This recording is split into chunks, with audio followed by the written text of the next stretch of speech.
Okay, so today we're going to be talking about audiobooks. I think audiobooks are a fantastic way of getting through a lot of reading, especially if you don't have the time to sit down with a proper book and read it in a chair. For me, I get through half my books in audiobook format and the other half I read in book format. So I really wanted to talk about audiobooks, and in particular in this video I wanted to talk about particular audiobooks that I think are just fantastic. Obviously, an audiobook is to some extent only as good as the story that it came from, so a lot of the stories that I talk about in this video will be well known, but I am picking audiobooks that are particularly good because of the actual presentation of the book by the narrator. First up we have The Secret History by Donna Tartt, narrated by Donna Tartt. This is a fantastic story in its own right, but what I like about this audiobook is that it's the actual author who is narrating the story. What I like about Tartt's narration is that she doesn't overdo it so much with the characters, she just sticks within her typical range, and she just has little subtle differences in different character voices. And I think this works because she is, after all, an author and not a voice actor, so I think if she tried to do that, maybe it would have overstretched a little bit. Also, what I like about this audiobook is because it's the author herself who is doing the narration, you get a bit more insight into how the author intended the work to be read. I wish more authors would do this. I can certainly see why they don't, because it's probably quite daunting to, deliver your whole story, and it is certainly a different skill set from writing.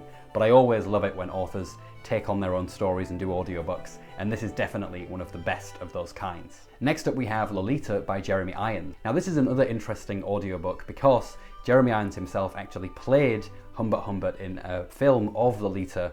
I can't remember when the film was released, I just know that he played this character. So it's really interesting for him then to come back and do an audiobook of this character who he's already played. And I think you can really tell that this is a character that he knows quite well. It's all over the delivery of the story, and it's a fantastic delivery as well. I also think that Lolita is just a good story for audiobooks because it's told by a first-person narrator and it's quite deep and psychological. You're spending all this time in Humbert Humbert's mind. It just lends itself really well to this format with a person delivering those lines. Now, Humbert Humbert is a very difficult character to like, but one of the things that makes Lolita such an interesting story is that Nabokov manages to find a way of making this reprehensible character somewhat sympathetic, and he does this by making him out to be somewhat comedic. Humbert Humbert is a bit stupid and bumbling in his way, which sort of makes him likeable even if he does reprehensible things. Now, it can be quite easy to do that, I think, in a story because you're just kind of writing something, you're kind of abstracted away from it. But to then narrate the story and inhabit that character and still try and make them somewhat sympathetic, it's quite a difficult task, but it's one that I think Jeremy Irons does really well. Part of this is probably because he already played the character once, so he's already sort of in the mind of this character because he's played them before. And of course he is aided by some of the best prose that you'll ever read, so that certainly helps him up as well. I really enjoyed this narration, and in fact I originally read this story for a book club, and I listened to the audiobook and read the text, and I found that the audiobook really enhanced the story for me. It really brought it to life even more. Next up we have what is probably one of my favourite audiobooks of all time, and that is Bleak House by Charles Dickens, as read by Miriam Margolyes. Miriam Margolyes is a very well known and respected character actress, probably to most people best known as playing Professor Sprout in the Harry Potter films, but she's certainly done a lot more than this and had a very long and historic career. And I think that her narration of Bleak House is definitely one of the crowning achievements of that career. Margolyes manages to bring every single one of Dickens' characters completely to life in this narration. Dickens himself is known for having very vibrant characters who have very quirky character traits, to say the least, and Margolyes really inhabits each of these characters, whether they're old men, young women, babies, children, whatever it is, she manages to pull it off. I know a lot of people who do struggle with Dickens because his writing style is quite old style, so it can be quite dry to read.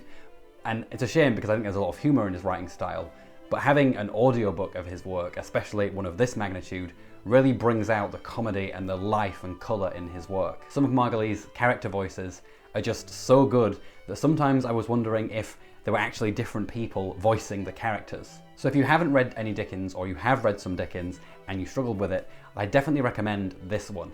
Even though it's a very long audiobook because Bleak House is massive, I wasn't bored at any point in the story because the narration was just that good. And also it was hanging on the bones of a fantastic story as well. I just hope that Margolyes at some point does more audiobooks of Dickens' work because I would definitely buy all of them. They're fantastic. Next up we have another Dickens audiobook, but this time it's narrated by someone else, and it's David Copperfield narrated by Simon Vance. Now Simon Vance is someone who has done hundreds, or seems to have done hundreds, of audiobooks. Some are classics like this, but I've also listened to him narrate Imagica by Clive Barker, and he's also narrated some of Anne Rice's Vampire Chronicle books. And I've always enjoyed his narration. He doesn't have the kind of range of a character actress like Miriam Margolyes, but he does have a fantastic voice for reading audiobooks, and I never get tired of hearing it. And his narrations of David Copperfield, and I'm going to say Imagica by Clive Barker as well, are two of my favourite audiobooks. He's also quite versatile as well.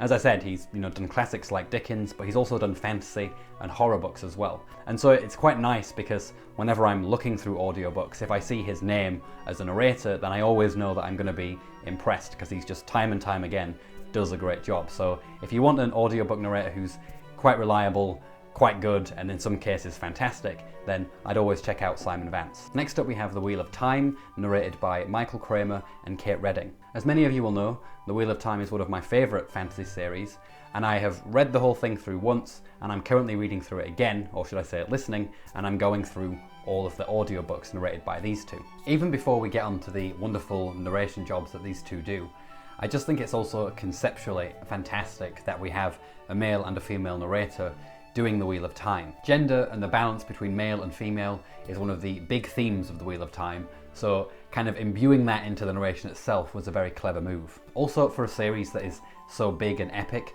I think just having one narrator doing the entire thing might actually make it out to be even more of a slog than it can be when you're reading it sometimes.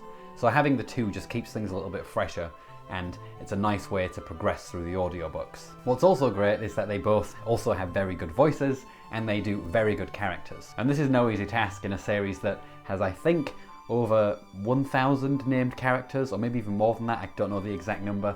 But you've got a lot of characters to do there, and that they manage to do that in ways that don't just get repetitive is very impressive. I would definitely recommend picking up the audiobooks. Even if you don't listen to all of them, I think listening to the audiobooks for the books that are quite hard in the series, so books 7 to 10, I think I'm finding it a lot easier listening to the audiobook than I was when I was reading it, because they just do a very good job of keeping things alive and keeping things going in a way that's quite hard to do in books that have a very slow pace and can be quite hard to get through sometimes. Next up we have The Fairy Tales of Oscar Wilde, narrated by various renowned actors and people that you will have heard of, such as Judi Dench and Joanna Lumley. This was the first audiobook that I actually ever owned for myself, and it was a pretty good start because it's one of my favourite audiobooks. I would also recommend Oscar Wilde's fairy tales. They might not be as well known as The Picture of Dorian Gray or his plays, but I think they are just as good, if not better, than some of his plays, and maybe even, depending on my mood, The Picture of Dorian Gray. I really enjoyed these fairy tales, and the various narrators all do a fantastic job of bringing these stories to life. I especially liked Judi Dench's narration of The Nightingale, which, if I remember rightly, was the first story in the collection. I also liked that they used multiple narrators for each story, because it just makes every narration different, keeps things fresh, and it's kind of how it feels when you're reading a short collection of stories, because usually every story will have a distinctive style, theme or mood, so mirroring that in the narrators is also a very good idea. And it helps that many of the people that they brought in are very well known actors who do a fantastic job of bringing these stories to life. Now we have another of my favourite audiobooks, which is Wuthering Heights, narrated by Patricia Routledge. I was re-listening to this audiobook recently because I'm going through all the Bronte books so that I can do a ranking video of them sometime in the future, and I really enjoyed this narration. I love this audiobook because not only is it wonderfully narrated, but it really brings to life how mad and insane the characters in Wuthering Heights really are. Most of this story is these characters screaming and shouting at each other. I'm surprised that Patricia Routledge didn't lose her voice while she was doing this audiobook, because she spends probably about 65 to 70% of it screaming at the top of her lungs, and it's just wonderful to listen to. I will say that while I appreciated that because I find it quite funny, and in fact the comedy of Wuthering Heights really came out to me in this narration because it just showed how absurd these characters are. My partner did say that it made him feel quite anxious at times because he'd be doing his own thing and he'd just hear this northern shrieking coming from another room, and it was quite extreme. So I think it's certainly sometimes a bit hard and abrasive to get through, but I really enjoyed it. Also, as with what I said about Dickens, if you find Wuthering Heights quite dry to get through because of the old writing style, then I'd give this audiobook a go because it might just bring the story to life for you. It certainly brings it even more to life for me. And last on the list we have the Gormenghast trilogy, narrated by Saul Reichland. I really like this narration for similar reasons to why I liked Miriam Margolyes's narration for Bleak House. Both Dickens and Mervyn Peake have this sort of writing style where you have these characters who are incredibly quirky, incredibly weird, and very dynamic. And you really want to make sure that if you're, reading those stories out, that you get a narrator who's able to bring those dynamics to life, and Saul Reichland does a fantastic job of this. I especially like his narration of Dr. Prunesqualler and his high-pitched laugh that's squealing all the time.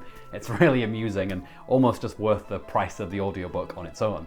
Every character has a very distinctive voice, and their voices reflect their personalities.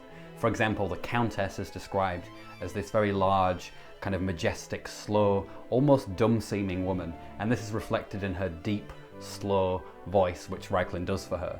Likewise, Prunesqualler is this kind of hyperactive, excitable scientist type, and so that's reflected in the voice that Saul makes for him as well. Also, the writing style of Gormenghast is deliberately quite ornate because it's meant to kind of reflect this archaic world that's, being crushed under the kind of weight of tradition. And so again, like with some of the other books, that can make it quite hard to read, but in audiobook format, when you've got an audiobook that's good, none of that stuff matters because it's just really brought to life by a wonderful narrator. Alright, so that's it for my list of 10 great audiobooks. What audiobooks do you enjoy the most? Do you like audiobooks at all? If you do, let me know which ones are your favourites. I'll be getting myself some new audiobooks sometime in the near future, so please recommend to me your favourite audiobooks and I just might buy them. If you enjoyed this video, don't forget to give it a like and subscribe to my channel for updates for new videos. But that's it for this video, so take care everyone. Ta-ra!